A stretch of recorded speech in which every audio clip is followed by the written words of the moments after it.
L'Afrique est le berceau de l'humanité. Et c'est ainsi que partant de l'Afrique, des millions de personnes prirent le chemin de l'Europe, des millions d'autres celui de l'Asie. Ce qui est important dans ce mouvement, c'est le fait qu'il n'était pas forcé. Il n'avait rien à voir avec un quelconque préjugé racial, sous une forme ou une autre. Si on limite l'apport africain à ces routes de l'esclavage, on commet une erreur historique, une erreur humaine et une erreur idéologique.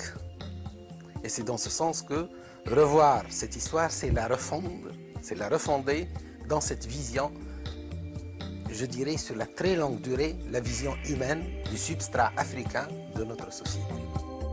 Le déplacement forcé sur une grande échelle et à de grandes distances d'Africains réduits en esclavage commença il y a plus de 1500 ans avec la traite transsaharienne des esclaves et celle qui se pratiquait autour de la mer Rouge et de l'océan Indien. Cette traite déportait les esclaves en direction du Maghreb d'une part, de l'Égypte d'autre part. Et ces esclaves ensuite étaient répartis soit dans les pays musulmans, soit dans des pays chrétiens tels que l'Espagne, l'Italie, ou alors partaient beaucoup plus loin vers des pays du Moyen-Orient par la Syrie ou voire l'Arabie saoudite à partir de l'Égypte. Les chasseurs déclarent: toute vie étant une vie, tout tort causé à une vie exige réparation. Par conséquent, que nul ne s'en prenne gratuitement à son voisin, que nul ne cause du tort à son prochain, que nul ne martyrise son semblable.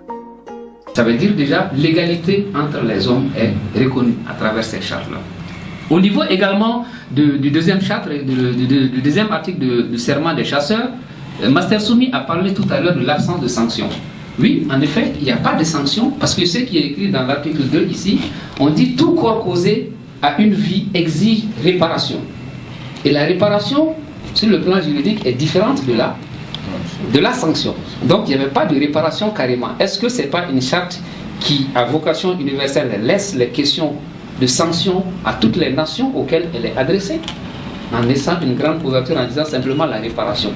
On peut dire ça, c'est un premier indice d'universalisme, contrairement à la charte de Kouroukan-Fouga de 1236. La charte de Kouroukan-Fouga, c'est-à-dire du royaume manding. La charte, vous voyez ici, en combien? 44 articles. Et j'invite tous nos politologues à un peu d'humilité quand ils nous font de la science sur les constitutions françaises, américaines, etc. et ignorent. C'est pour dire quoi? C'est pour dire que longtemps avant, au Moyen-Âge, 1236. Donc pratiquement la constitution, si vous voulez, du royaume manding de 1236. Est-ce qu'on enseigne ça dans nos universités? Est-ce que dans nos départements de sciences politiques et sciences juridiques, on enseigne ce genre de choses? C'est pour cela que j'ai dit, avant donc de parler de Oumiobe, il faut aller aux origines. Quand on vous a coupé de vous-même, quand on vous a coupé de votre héritage intellectuel et scientifique, et on veut maintenant, n'est-ce pas, vous rendre esclave de la pensée des autres, comme vous, si vous n'aviez jamais inventé de penser vous-même. C'est grave. Petite phrase de Cheikh Anta Diop. Je crois que le mal que l'occupant nous a fait, donc il parle des Africains, n'est pas encore guéri. Voilà le fond du problème. L'aliénation culturelle finit par être partie intégrante de notre substance, de notre âme, et quand on croit s'en être débarrassé, on ne l'a pas encore fait complètement. Souvent, le colonisé ressemble un peu, ou l'ex-colonisé lui-même, à cet esclave du 19e siècle qui, libéré, va jusqu'au pas de la porte et puis revient à la maison parce qu'il ne sait plus où aller. Il ne sait plus où aller depuis le temps qu'il a perdu la liberté, depuis le temps qu'il a appris des réflexes de subordination, depuis le temps qu'il a appris à penser à travers son maître. Le juriste, il pense quoi de tout ça? C'est fondateur de quoi? C'est fondateur À plusieurs titres. Déjà, j'aimerais apporter une petite précision sur la Déclaration universelle, enfin la Déclaration des droits de l'homme et du citoyen de 1789 en France. Elle n'était pas universelle, contrairement à celle-ci. Pourquoi? Parce que en 1789, il y a encore l'esclavage dans les colonies du Royaume de France, qui va ensuite devenir une république. L'esclavage va être aboli en 1794 avec le décret donc de la Convention. La première abolition, je parle, en 1794. Mais il ne faut pas oublier que la Déclaration des droits de l'homme en France, elle ne concerne que les hommes, elle ne concerne pas les femmes. Okay? Dans la charte de Kouroukanfouga, les femmes sont prises en compte dans la charte.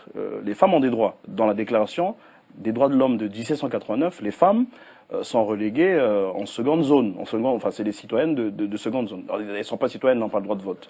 Ça, c'est la première chose. La deuxième chose, pour bien expliquer le contexte géopolitique de l'époque, en Angleterre, on a l'habeas corpus. L'habeas corpus, qui est en fait l'héritage de la Magna Carta, donc la Grande Charte, que les barons anglais vont obtenir du roi d'Angleterre, prévoit que un individu ne peut pas être mis en prison de manière arbitraire. Mais la Magna Carta n'a pas toute l'amplitude de la charte de Kouroukanfouga. Donc c'est pourquoi elle est vraiment une charte exceptionnelle. Elle a vraiment une amplitude très très forte au regard de la situation politique de l'époque, la situation juridique des pays environnants. Donc elle est vraiment exemplaire. Et donc c'est une fierté pour les Africains de se référer à cette charte. En Afrique, de nombreux Noirs sont musulmans. Or, on l'a vu, l'islam interdit de réduire en esclavage d'autres musulmans. Cette contradiction va être aisément surmontée. À mesure que le continent noir devient le principal réservoir d'esclaves, se développe un racisme qui justifie l'esclavage, comme dans la traite atlantique en somme. Il faut dire que bien avant que les chercheurs européens de l'anthropologie physique n'élaborent au XIXe siècle les théories raciales et fantaisistes que l'on sait, dans le monde arabe, on avait déjà figé dans le temps et de manière presque irréversible l'infériorité de l'homme nègre. Et cela par des érudits qui étaient respectés et très écoutés comme Ibn Khaldoun. Ibn Khaldoun, grand lettré du XIVe siècle, qui pourtant écrit « Les seuls peuples à accepter l'esclavage sont les nègres, en raison d'un stade inférieur d'humanité, leur place étant plus proche du stade animal. » Il est sûr qu'il y a, et là justement j'ai montré qu'il y a beaucoup de qualificatifs, beaucoup disons toute une vision du noir, de l'esclave, comme un être inférieur, etc. Il y a plusieurs termes en arabe. Pour dire esclave, on dit abd. On va dire ghulam, zinji, on va dire aswad. Alors, ce qui est intéressant, c'est que le terme de aswad veut dire noir. Hein? Zinji va également s'appliquer aux noirs issus de la région, donc de l'Afrique orientale.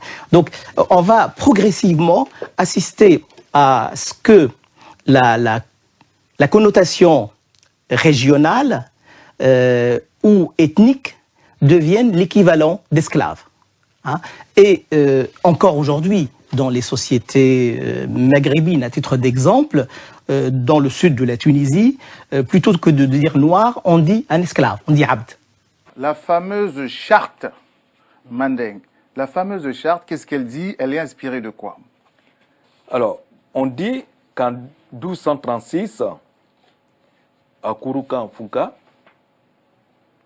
après la victoire de Kirina, tous les alliés vont se retrouver pour décider en commun comment conduire le royaume, l'empire, pardon, comment conduire l'empire. Et c'est ainsi qu'ils vont édifier ce que nous appelons aujourd'hui la charte. Cette charte dit quoi? Cette charte d'abord comprenait trois grandes parties.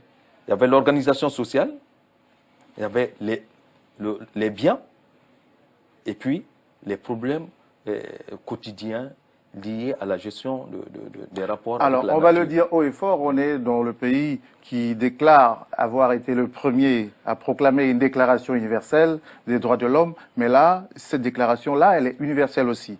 Premier point, toute vie est une vie. La sacralité de la vie.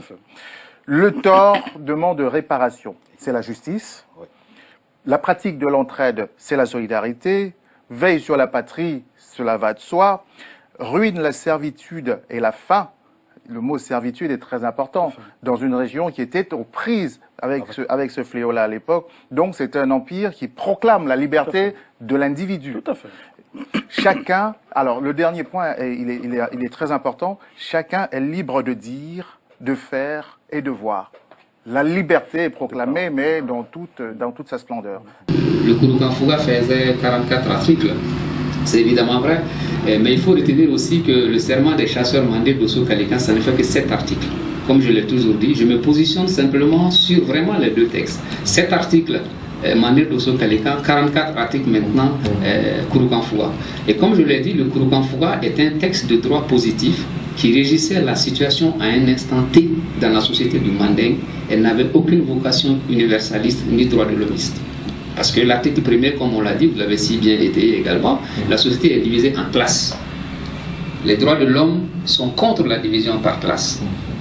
La charte de Kurukan Fuga également, en son article 20, parle également de l'esclavage. Elle ne l'abolit pas. Elle humanise simplement l'esclavage. Mais elle donne des droits. Oui, mais l'esclavage en soi déjà, c'est une inégalité fondamentale. Elle l'atténue simplement.